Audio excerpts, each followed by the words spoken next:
3 गिरिजा प्रसाद कोइराला। राष्ट्रघाती मध्येको अर्को सम्झौता हो टनकपुर सन्धि।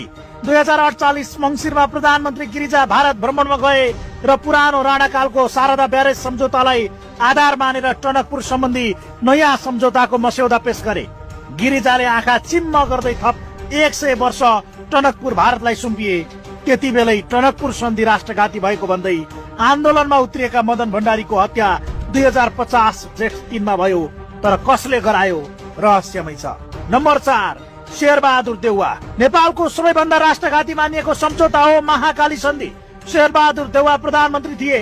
2052 माघ 29 गते भारतीय प्रधानमन्त्री नरसिंह रावसँग महाकाली सन्धिमा हस्ताक्षर गरे। यो सन्धिले महाकालीको पानीबाट नेपालको हक खोसेको छ।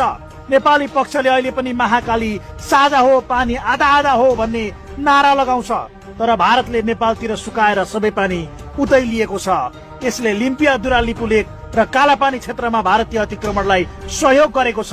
यही सन्धिभित्रै शारदा बाँध, टनकपुर बाँध र पञ्चेश्वर परियोजना समेत पर्छन्।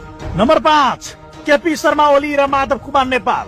महाकाली सन्धि जसरी पनि गर्नुपर्छ भन्ने पक्षमा केपी ओली उभिएका थिए। पार्टी विभाजनको संघारमा पुगिसक्दा समेत ओली पछि हट्न चाहेनन्। एमालेको नेतृत्वमा माधव कुमार नेपाल थिए।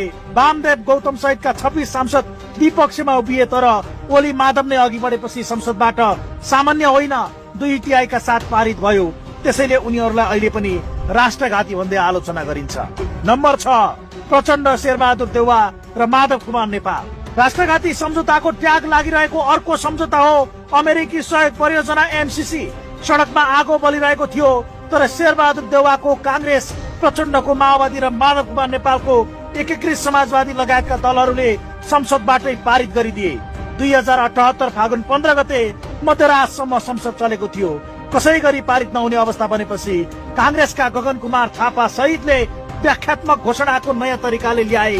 त्यसैलाई आधार बनाएर सत्ता पक्षले जनताको मत कुल्चिँदै एमसीसी सम्झौता